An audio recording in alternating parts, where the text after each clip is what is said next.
جو شخص دنیا سے چلا جاتا ہے اس کو فائدہ پہنچانے یا ثواب پہنچانے کو ایصال ثواب کہتے ہیں۔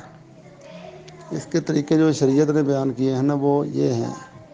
پہلے نمبر پر اس کے ذمے کو قرضہ ہو تو وہ ادا کیا جائے۔ اللہ کے نبی صلی اللہ علیہ وسلم نے فرمایا کہ جو مقروض ہے وہ اگر علیین میں اہل جنت میں چلا بھی جائے تو اس کو الگ قید کر دیا جاتا ہے، وہ دوسروں کے ساتھ ملنے کی اجازت نہیں دی جاتی۔ وہ اپنی تنہائی کی قید کی شکایت کرتا ہے، جب اس سے وہ قرض ادا کر دی جائے تو پھر اس کو آزادی ملتی ہے۔ سب سے پہلا عمل یہ ہے کہ اس کا قرض ادا کرو۔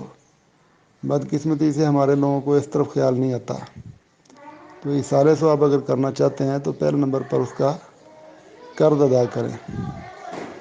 دوسرے نمبر پر اس نے کوئی نظر مانی ہو اپنی زندگی میں، کوئی کام کرنے کی، حج کرنے کی، کوئی صدقہ کرنے کی نظر مانی ہے، منت مانی ہے، لیکن اسے موقع نہیں ملا، وہ پوری نہیں کر سکا، تو بعد والے اس کی طرف سے وہ نظر پوری کر دیں۔ تیسری صورت یہ ہے کہ اس نے کوئی وصیت کی ہو کہ میرے مال میں سے یہ کام کرنا، کہ اپنی پوری جائیداد کے تیسرے حصے تک بندہ وصیت کر سکتا ہے۔ اس نے کوئی وصیت کی ہے تو اس کو پورا کیا جائے۔ چوتھے نمبر پر اس کے حق میں دعا کی جائے۔ یہ دعا اللہ کے آگے ایک درخواست ہے، جہاں بھی آدمی ہو وہاں ہی وہ اپنے اللہ سے دعا کر سکتا ہے۔ اگر بالخصوص وہ قبر پر جا کے دعا کرے تو یہ بھی درست ہے۔ قبر کے اوپر جا کے جنازہ پڑھنا یہ بھی درست ہے۔ وہ دعا ہے، دعا کرے تو اللہ تعالیٰ کے آگے درخواست کرے گا، اللہ اگر قبول فرما لے تو اس کا اسے فائدہ پہنچتا ہے، اس کو بھی ثواب ملتا ہے، دعا کرنے والے کو اس کو بھی فائدہ پہنچتا ہے۔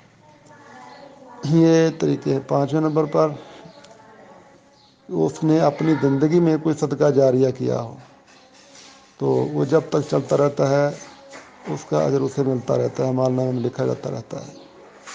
چھٹے نمبر پر اس نے اپنی زندگی میں کوئی دین کا، کوئی تعلیم کا کام کیا ہو، کسی کو قرآن پڑھایا ہے، حدیث پڑھائی ہے، نیکی والا عمل بتایا ہے، نیکی کی بات بتائی ہے، کوئی اچھائی بتائی ہے، تو اس کے پڑھانے اور بتانے پر، اس کے دعوت دینے پر لوگ عمل کرتے ہیں تو اس کا اسے اجر ملتا رہتا ہے۔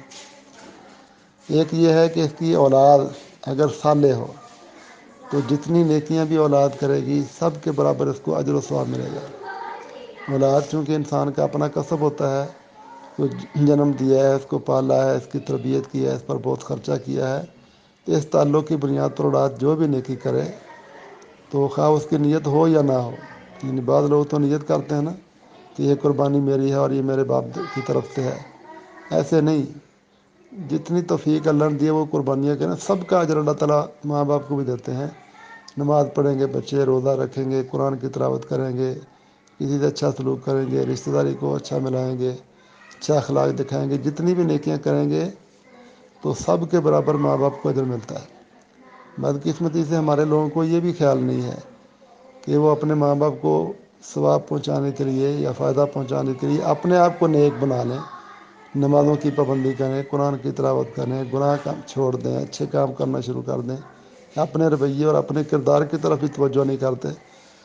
تو ایک یہ ہے اولاد کا صالح ہونا۔ ایک یہ ہے کہ بندہ جہاد کی میدان میں ہے، مورچہ بندی اس نے کی ہوئی ہے، تو وہاں مورچہ بندی کی حالت میں فوت ہو جاتا ہے تو یہ مورچہ بندی کا اجر اسے قیامت تک ملتا رہتا ہے۔ یہ ہیں طریقے ایصال ثواب کے جو شریعت نے مقرر کیے ہیں۔ ہمارے لوگوں کو پتہ نہیں، ان اعمال کی طرف توجہ کوئی نہیں، اور سال کے بعد برسی منا کے یا یہ تیجا ساتواں کر کے سمجھتے ہیں کہ ہم نے بڑا ثواب پہنچا دیا ہے، لیکن ان طریقوں کا اسلام کے ساتھ کوئی تعلق نہیں ہے۔ یہ طریقے تو لوگوں نے اپنے پاس سے بنائے ہوئے ہیں، بلکہ یہ غیر مسلموں کے ہندوؤں کے طریقے ہیں۔ ہندوؤں کے اندر ذات پات کا اور اونچ نیچ کا نظام ہے، جو بڑی ذات والے ہیں وہ چھوٹی ذات والوں کو مارتے پیٹتے رہتے ہیں، شودروں کو، اور جب کوئی شودر مر جاتا تو پھر بڑی ذات والے سمجھتے کہ ہم نے زندگی میں اس کے اوپر ہی زیادتی کی ہے، مارا پیٹا ہے، تو اب اس کی روح بدلہ لینے کے لیے آئے گی، تو وہ نظر نہیں آئے گی تو اسے اپنا بچاؤ کیسے کریں؟ تو اس خوف سے کہ اس روح ہمیں نقصان نہ پہنچائے، یہ ان کا عقیدہ ہے۔ وہ پھر اپنے بڑے پنڈت کو بلاتے ہیں، اپنے مذہبی رہنما کو بلاتے ہیں، اور اپنے رشتہ داروں کو، خاندان والوں کو، سب کو جمع کر لیتے ہیں، پھر پنڈت کے سامنے تحفے تحائف، کھانا، کپڑا، جوتا رکھتے ہیں، اسے کہتے ہیں جی ہم آپ کی خدمت کریں گے، یہ ہمارے خاندان والے ہیں، ہمیں اس کی روح سے بچاؤ۔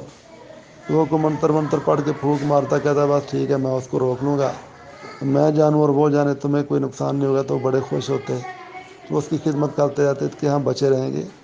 ان ہندوانہ رسوم و رواج کو ان لوگوں نے اسلامی بنا کر اس کے اوپر اصالِ ثواب کا ٹھپا لگا دیا ہے، اور کام وہی ہیں۔ مولوی صاحب آتے ہیں، سامنے کھانے رکھے جاتے ہیں، کپڑے تحفے تحفر، یہ سارے خاندان والے اکٹھے ہو کے بیٹھ جاتے ہیں، اور اصالِ ثواب کے نام پر یہ کرتے رہتی ہیں، فاتحہ پڑھو، یہ پڑھو، یہ پڑھو، اور بندہ کہتا ہے بس میں۔ یہ سب رسم رواج ہیں، یہ کوئی محبت کا انداز نہیں۔ محبت کا انداز وہ ہے جو شریعت نے بتایا ہے، اس کے یہ طریقے ہیں۔ اللہ تعالیٰ ہمیں سمجھ عطا فرمائے۔